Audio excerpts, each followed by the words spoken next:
I'm Kayla, the booktube turtle, and today I'm going to be talking about Three Dark Crowns by Kendare Blake.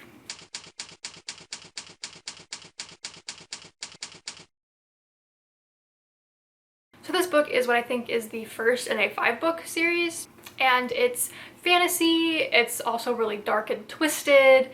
There's a lot of different things going on. There's magic, there's family elements, some found family elements. There's a lot going on, and I really enjoyed it. So getting into what the book is about, every generation, the queen of this world gives birth to triplet girls, and each of these girls has their own special power. So these 3 sisters grow up together for a few years, and then they are separated until they turn 16. Then once they reach 16, they essentially have to fight to the death for the position of queen.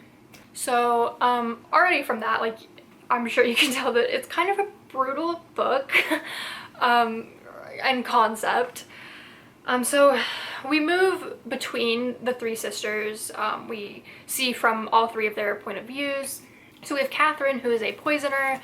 She can ingest poison and be completely fine. She's also really good at making poisons and poisoning other people. Then we have Arsino, who is a naturalist. Her magic is connected to nature. And finally, we have Mirabella, who's an elementalist, and her powers involve like manipulation of the elements like fire, earth, air, water, all of those things. And so throughout the book, we see them, preparing for this battle as they, get closer to when this is gonna happen. And we also see them, coming to terms with this reality and the fact that, like, yes, this is a thing that's gonna happen and you have to be okay with that. And kind of also them coming to terms with what they think, or like how they think it's gonna go. Like if they think they do have a shot at winning, or if they're just like, I have no shot at winning this, and like I've made peace with that kind of thing. So it was really interesting to like see the way that each of them kind of tackled this upcoming battle to the death. There's also a bit of romance and friendship throughout. And like I said, it does have a bit of a found family aspect, because once they are separated, each of the sisters is kind of taken in by a family that has abilities similar to theirs, and that family raises them for like a decade until they reach 16. So we do get to see the relationships that each of the sisters have with these people who have taken them in and raised them, basically. So overall, I really enjoyed this book. I gave it like 4.5 stars, I think. I really liked the dark and twisted aspect of the book, and just like the ruthlessness that each of the sisters showed at one point or another.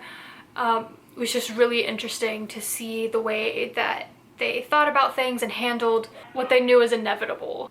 I really enjoyed the side characters throughout the book, especially Jules and Elizabeth, and I don't know how to say his name, but I've been calling him Peter. I don't know if that's how you pronounce it. It's just like spelled weird. I don't know, but I really like those 3 side characters in particular. The things that I didn't like, it was kind of slow at times, and there were moments where it just felt like not much was really happening. Also, sometimes the romance felt a bit unnecessary, where I was just like, we have bigger issues to deal with right now, but like, sure, just go ahead and like make out, even though we don't have time for this right now, but whatever.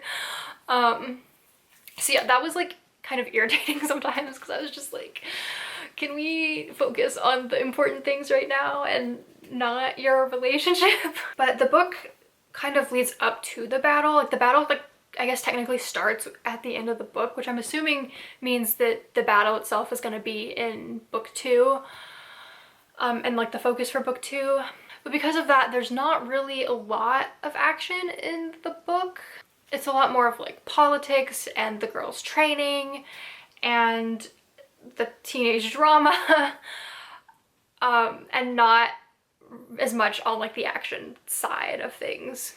But overall, I am like excited to see where the series goes and to see how book 2 compares to book 1, and like how things kind of move from there. So yeah, let me know in the comments if you've read this book, what you thought about it, and also let me know if you have read it, who your favorite sister is, or if you just like don't know, because I honestly don't know who my favorite is. Like at first I was like really loving Mirabella, and then I got attached to Arsinoe, and then like towards the end I realized that I actually really loved Catherine. So I was just like, oh no, I'm attached to all three of them, which means that like I'm doomed.